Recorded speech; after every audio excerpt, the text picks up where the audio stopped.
Hello guys, দেখুন আমি আজকে কোথায় এসেছি।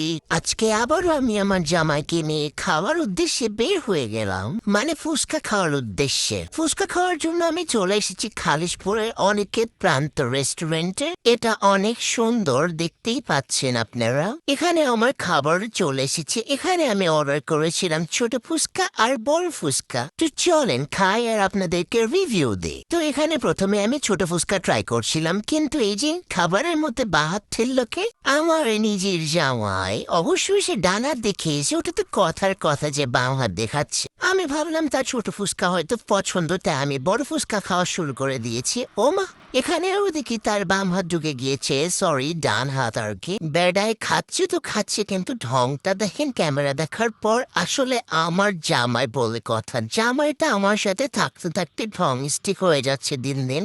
আসলে এখানের ফুচকা অনেক বেশি মজা, আমার জামাইয়ের রিয়াকশন দেখেই বুঝতে পারছেন। এখন তার কথা হচ্ছে বাদ যাবে না কোনো কিছু, টাকা দিয়েছি, পারলে প্লেটও খেয়ে ফেলে দিতে পারে। তো এখানে আমরা এইসব নিয়ে মজা করছিলাম আর সে হাসতে হাসতে গড়িয়ে পড়ছিল। গাইস, তো কথা বলতে বলতে আমার এখানে বার্গার চলে এসছে। আমি বার্গার অর্ডার করেছিলাম। প্রথমে আপনাদের বলিনি, যদি আপনাদের লোভ লাগে আপনাদের বলে আর কি করবো। দেখুন, আমার বার্গার শেষ করার আগে আমার জামাই আমার প্লেটটাই শেষ করে দিচ্ছে। পরে বেচারার জন্য আমি আবারও আরেকটা বার্গার অর্ডার করে দিয়েছিলাম, কিন্তু সে তাতেও ক্ষান্ত হয়নি। সে আমার বার্গারের ভেতর থেকে মাংস নিয়ে খেয়ে নিচ্ছে। গাইস, আপনাদের জামাই কি আপনাদের সাথে এরকম করে?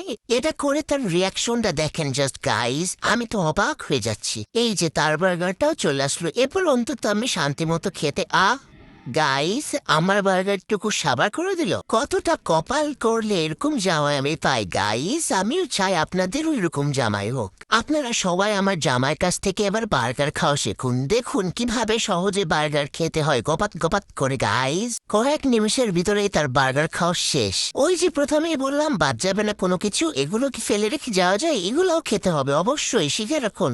আর সবশেষে একটু ওয়াটার খেতে হবে। খাওয়া দাওয়া শেষ করে সে বিল দিতে গিয়েছিল। আমি মিররে একটু ভিডিও করতে এসেছিলাম, সে হঠাৎ করে এসে বলছে তাড়াতাড়ি চলো বিল দেওয়া শেষ। তাই ওখান থেকে ঝটপট বের হয়ে পড়লাম। আপনারা কি ভেবেছেন আমি বাসায় চলে এসেছি?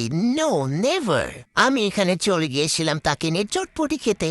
তো এই যে আমার চটপটি চলে এসেছে। গাইস, আমার জ্বালাতনে জামাইয়ের রিয়াকশনটা জাস্ট দেখুন আপনারা। আমার তো অনেক বেশি হাসি পাচ্ছিল ওকে দেখে। তাই আর দেরি না করে তাড়াতাড়ি খাওয়া শেষ করে বাসায় আসার উদ্দেশ্যে রওনা হয়ে গিয়েছিলাম। বাসায় আসার সময় আরো টুকটাক জিনিস কিনে নিয়েছিলাম, যেগুলো তখন দেখাতে পারেনি। বাসায় যেয়ে তারপরে দেখাবো গাইস। তো এই যে এক ঝলক আপনাদেরকে সবকিছু দেখিয়ে দিলাম, ঈদ শপিং অ্যান্ড কিছু খাবার আইটেম। আজকের ভিডিওটা ছিল এই পর্যন্তই। এটা নর্মাল ভিডিও বলবো নাকি ফানি ভিডিও বলবো আমি নিজেও বুঝতেছি না, আপনারা যেভাবে যেটা নেবেন আর কি। তো সবাই ভালো থাকবেন, সুস্থ থাকবেন, টাটা।